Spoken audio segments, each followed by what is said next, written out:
دیار ادب کے ہفتہ وار اجلاس میں آپ سب کو خوش آمدید. میں آپ کا میزبان محمد عثمان حیدر.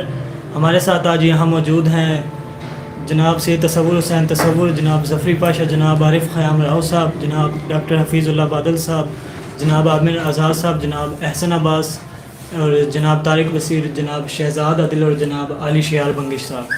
آج چونکہ ہماری غزل برائے تنقید کے لیے ڈاکٹر حفیظ اللہ بادل صاحب ہیں، اور اس سے پہلے میں صدارت کے لیے دعوت دوں گا احسن عباس صاحب کو.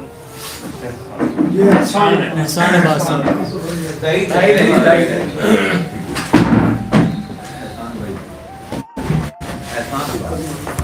اجازت سے جناب حفیظ اللہ بادل صاحب کی آج غزل برائے تنقید ہے، ان کو بلانا چاہوں گا.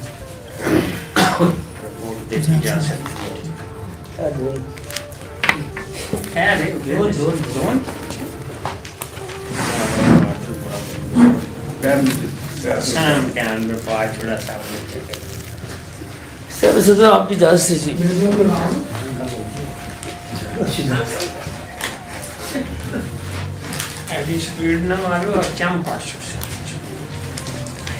سب آپ کی اجازت سے جی. گاہ ہم بیٹھتے ہیں، گاہ گماں کھینچتا ہے، دشت کے پار کوئی خالی مکان کھینچتا ہے. لبے جو جبر کیے بیٹھے رہے تھے خود پر، ایسا لگتا تھا ہمیں آب رواں کھینچتا ہے. اس جوانی پہ نہ اترا کہ یہ سانسوں کا ہجوم، سود بڑھنے پہ جو آئے تو زیاں کھینچتا ہے. یوں تیری سمت کھنچے آتے ہیں خاموشی سے، جیسے آنکھوں کو چراغوں کا دھواں کھینچتا ہے. سامنے تیر کی مانند کھڑے رہتے ہیں، ذرا ہٹتے ہیں تو ابرو کی کماں کھینچتا ہے. ایک مدت سے وتیرہ ہے یہ ہم دونوں کا، بات کرتا ہوں تو آ کر وہ زبان کھینچتا ہے. ایک تیری سمت سے خاموش نگاہیں ہیں اور دوسری سمت مجھے سارا جہاں کھینچتا ہے.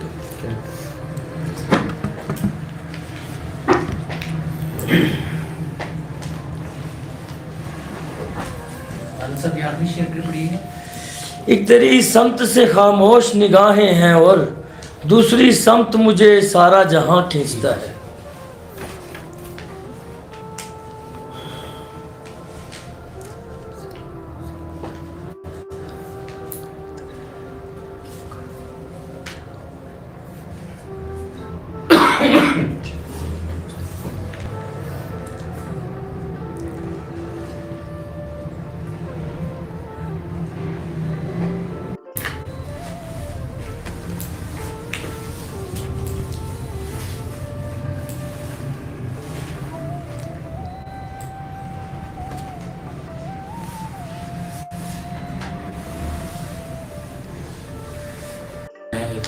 کے طور پہ بات کروں گا.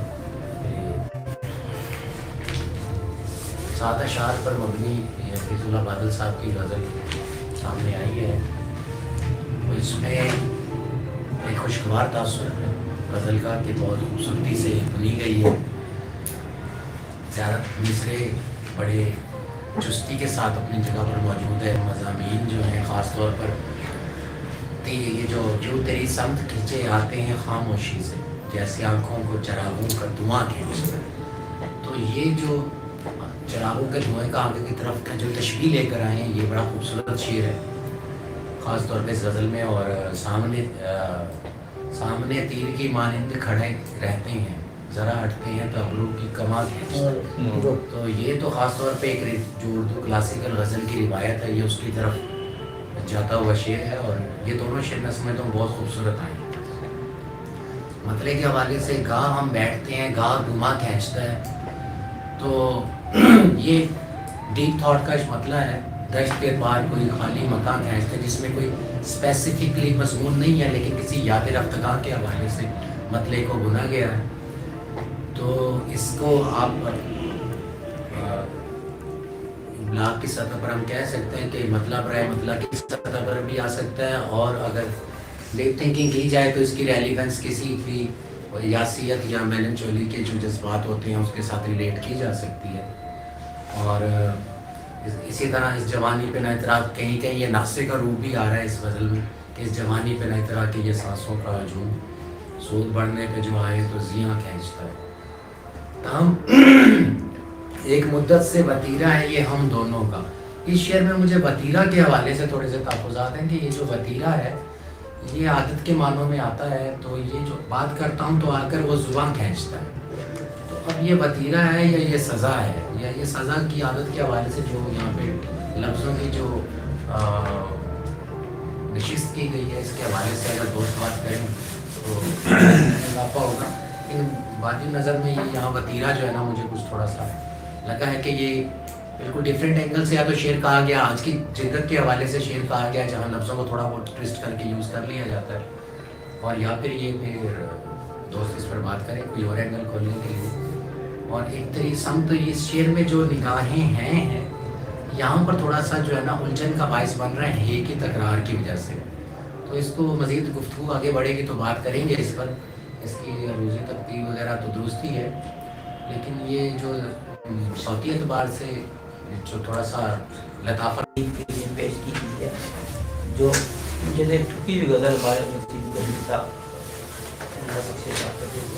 ٹھکی غزل ہے.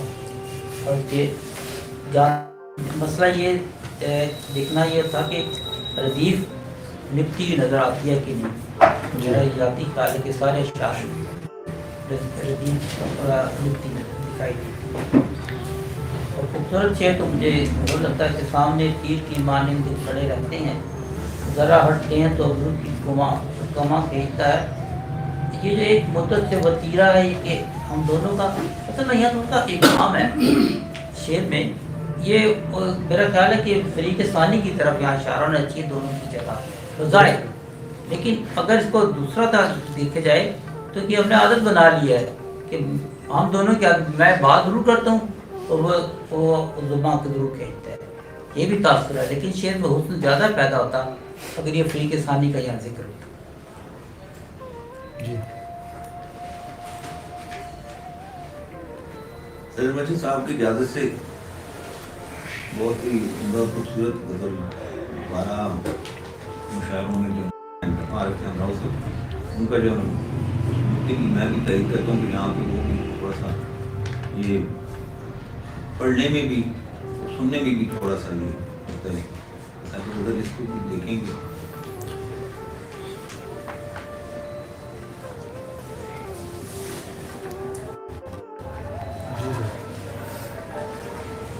مزید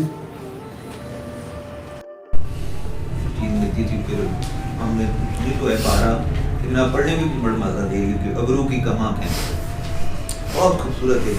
انہوں نے وہ منظر کافی لیے تو میں بڑی داد دیتا ہوں شاید وہ بھی بڑا اچھا ہی بنایا انہوں نے.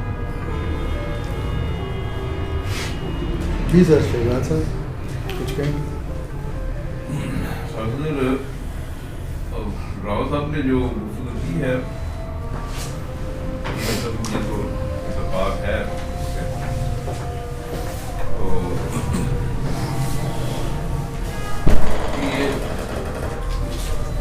یہ وتیرہ وہاں بات ہو رہی تھی وتیرہ کی ابتدا جو ہے اس سے تھوڑا سا دیکھنے کی ضرورت ہے. تو باقی بہت اچھی نظر سے کہا جا سکتا ہے. یہاں ایک بہن کے حوالے سے بات کریں تو کہیں کہیں لیکن اس کی گنجائش ہوتی ہے تو اس کی گنجائش کا رعایت کا فائدہ اٹھایا ہے مصروں نے. لب جو اس طرح ہے اور کھینچتا ہے کوئی حیرت نہیں ہے. مجھے بڑا آیا تھا